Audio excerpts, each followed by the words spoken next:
गोठ नहीं भेलो हमर टिक्की उड़े उड़े के मारे छी गो मास्टर गो बड़का बोरा छलो कत रखने छी हो बा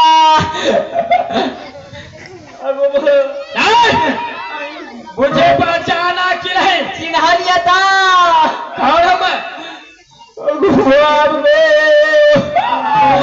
वो पहले तो नौकरी हम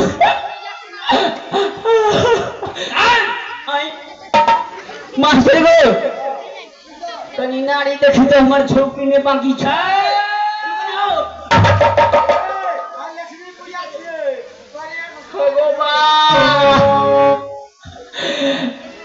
हाय जी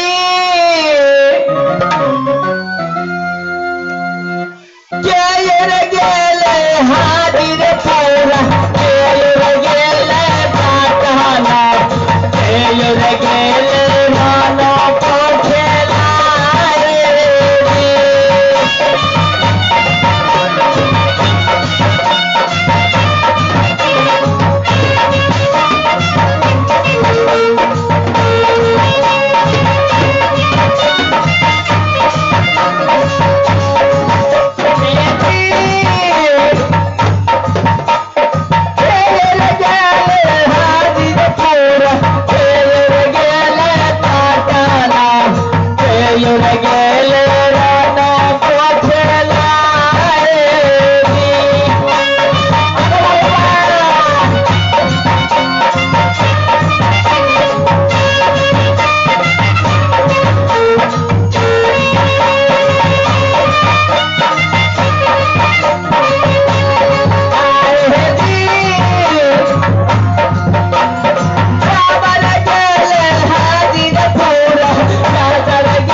मास्टर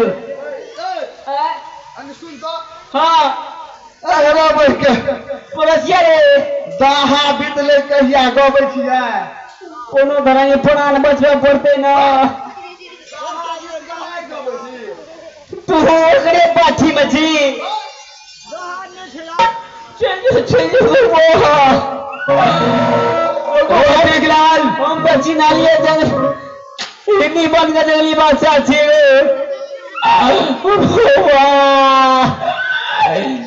पीसा हो 3-4 गो बढ़िया लोग पिस्टल में काट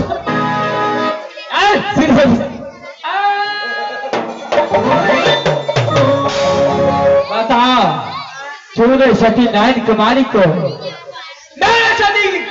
नाइन कुमारी को हरे करवा दिया। आप बोल कौन बाप तुझे बचाने के लिए आएगा? ई कोनो गोठ नहीं भेला ई कोनो गोठ नहीं भेला बोले छुटका सब रे अरे ले भैया साहब सब रे अरे पिपी बहन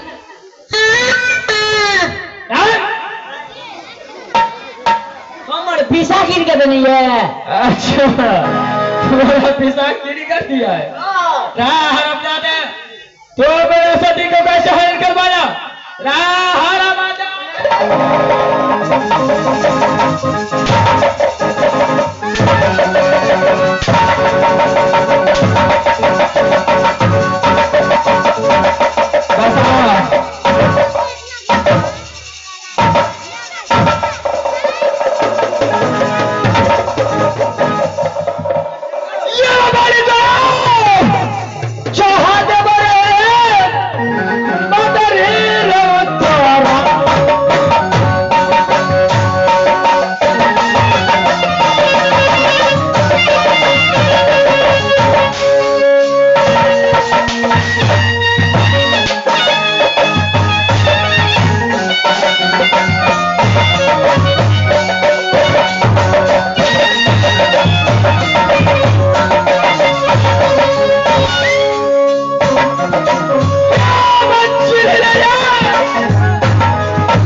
वो ये बता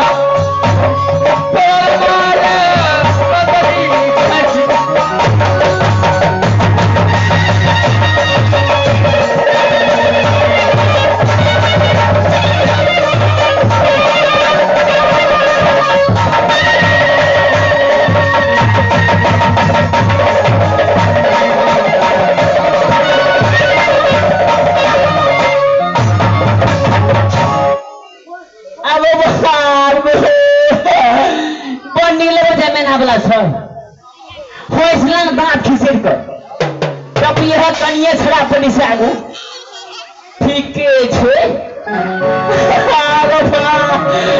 मजबे कबर में लोहर मारे छे गए सब भगवान आज तुझे छठी रात तक घुराएंगे मार मार के हम बता दे रहे सद में तुझे सांस का हुआ वो मास करेगा बंदी तुमने हरा निकल मार कर ज्यादा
अब तेरा प्राण यही जादवपुर में जाएगा।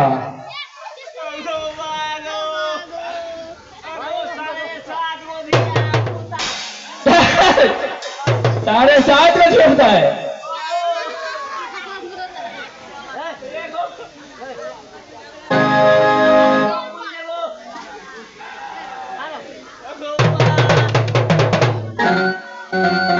तुम यहां से जाना चाहता है? तू यहां से जाना चाहता है? क्या जाएगा? क्या जाएगा यहां से? क्या जाएगा?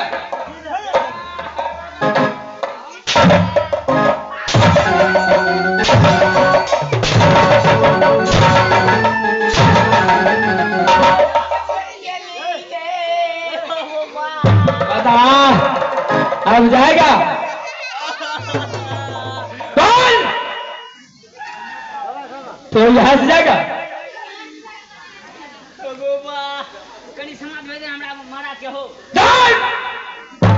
कौन महाराज नहीं आएगा? सती सती राजकुमारी चलो मेरे साथ।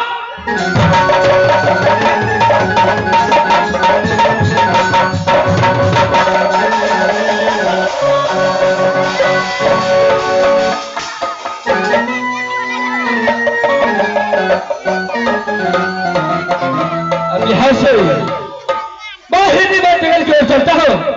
पहले सत्यनारायण कुमारी का बादशाह तो हो ही निबंधन, उसका बाद राम सिंह और वीर सिंह को दोनों को सजा यहां से चलता है।